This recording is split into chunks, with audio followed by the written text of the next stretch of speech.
आज के इस भव्य दिव्य सभा के अध्यक्ष पीजी वानखेड़े साहब, इसी तरीके से मंच पर विराजमान हमारे दिल की धड़कन, पूरे हिंदुस्तान की दिल की धड़कन बाला साहब अंबेडकर, हमारी ताई सुजात अंबेडकर और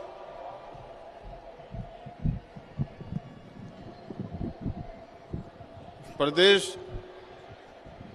वंचित की अध्यक्षा हमारी ताई, मंच पर बैठे हुए हमारे सभी सन्मान्यगण, यहाँ आए हुए सभी वंचित के सिपाही,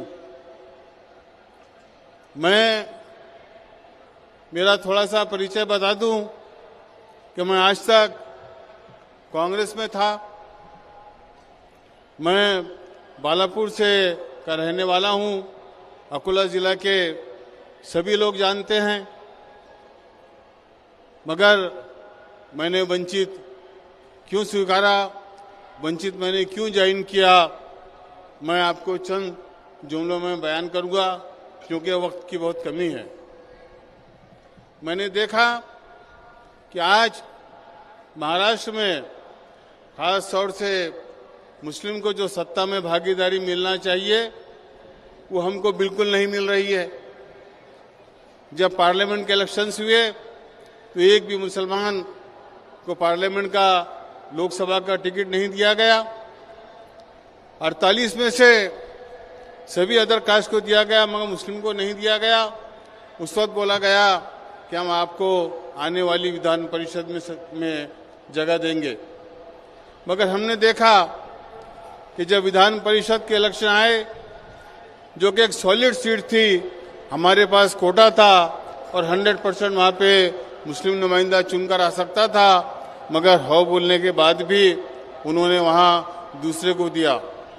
मैं समझता हूँ कि महाराष्ट्र की ये पहली विधान परिषद होगी कि जिसके अंदर एक भी मुस्लिम सदस्य नहीं। जब मैंने ये देखा कि मुसलमानों से वोट लिया जाता है, उनको बहकाया जाता है और जब सत्ता में भागीदारी का समय आता है तो उन्हें ठुकरा दिया जाता है। मैंने ये देखा कि अकोला जिला में खासतौर से मुस्लिम माइनॉरिटी को किसने सत्ता में हक दिया, तो वो बाला साहब अंबेडकर है। आपने देखा कि इस जिला परिषद में उन्होंने सभी अंजुम को अध्यक्ष बनाया। यही नहीं बल्कि उन्होंने 2 मर्तबा अकोला जिला परिषद के 2 मुस्लिम उपाध्यक्ष बनाए। 6 से 8 इन्होंने यहाँ पे पंचायत समिति के मुस्लिम सभापति इन 10-15 सालों में दिए। कई उप सभापति बनाए, कई ग्राम पंचायतों के सरपंच और ग्राम पंचायत के उन्होंने मेंबर लाए। यही नहीं बल्कि नगर परिषदों के भी अध्यक्ष, अभी जो 2016 में इलेक्शन हुए तो बुल्डाना का और मगरूल पीर का के अध्यक्ष भी उन्होंने मुस्लिम को बनाया। और आज भी हमारी जिला परिषद में महिला व बाल विकास की सभापति मुस्लिम है। तो मैंने ये सोचा कि क्यों ना ऐसा नेता चुना जाए कि जो वंचितों को हिस्से में भागीदारी दे, और आज मुस्लिम भी वंचित की ही कतार में आए हुए हैं। मैं मेरा थोड़ा सा परिचय कराते हुए ये बताऊं कि बाला साहब अंबेडकर का मेरा ताल्लुक आज से ही नहीं बल्कि शायद अकोला जिला के लोग नहीं जानते होंगे और मैंने भी उसको ज्यादा कभी नहीं बताया।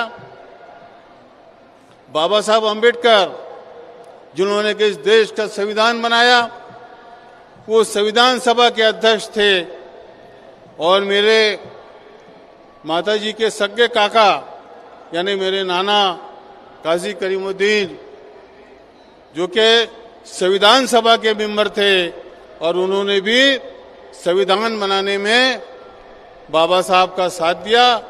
फिर मैंने ये सोचा कि क्यों ना वो पुरानी परंपरा जो कि हमारे पीढ़ियों से आ रही है, क्यों ना हम उसमें जाए और उन्हीं के जो छोटे भाई थे एडवोकेट काजी गयासुद्दीन, जो कि एसजी काजी के नाम से जाने जाते थे, बालापुर में 1953 से लेकर तो 1962 तक 2 टर्म वो आमदार रहे। महाराष्ट्र गवर्नमेंट में पहली टाइम वो फूड एंड ड्रग्स के कैबिनेट मिनिस्टर थे। तो बाला साहब का हमारा जो पीढ़ी का साथ था, मुझे आज बहुत खुशी होती है कि मैंने वो फिर से उसको मैंने स्टार्ट किया। मुझे अच्छे से मालूम है कि वंचित के जो लोग हैं वो हमेशा एक लिस्ट रहते हैं। ये बात सही है कि 2024 में खासतौर से मुसलमानों ने संविधान बचाने की तरफ देखा। मुसलमानों को बरगाया गया कि आज संविधान को बचाने की बात है, इसलिए मुसलमानों ने पूरे इस देश में और खासतौर से महाराष्ट्र में अघाड़ी कोड़ दिया। मगर मैं खासतौर से हमारे इस अकोला डिस्ट्रिक्ट के नहीं बल्कि पूरे महाराष्ट्र के मुसलमानों को ये बताना चाहता हूँ कि ठीक है, एक जो समय था वो समय चले गया। संविधान बचाने का जो काम था वो निकल गया। अब हमें इस राज्य को बचाना है, भाजपा और शिवसेना को हमको हटाना है और हमारे यहाँ पे सत्ता लाना है। सत्ता के लिए हम सब वंचितों को और खास तौर से मुस्लिमों को एक साथ आना पड़ेगा।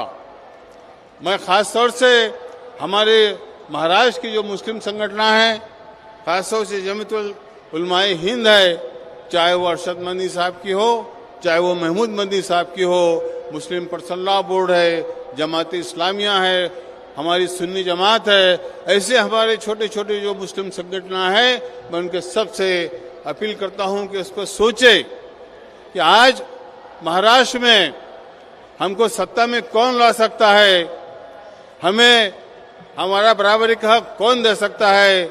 मैं खास तौर से बाला साहब अम्बेडकर का दिल की तमाम गहराइयों से शुक्रिया अदा करता हूं कि उन्होंने मुझ पर भरोसा किया और भरोसे के साथ मुझे उन्होंने बालापुर से टिकट दिया। मैं बाला साहब को यकीन दिलाना चाहता हूं कि मैं एक छोटा सा कार्यकर्ता बनकर वंचित में रहूंगा।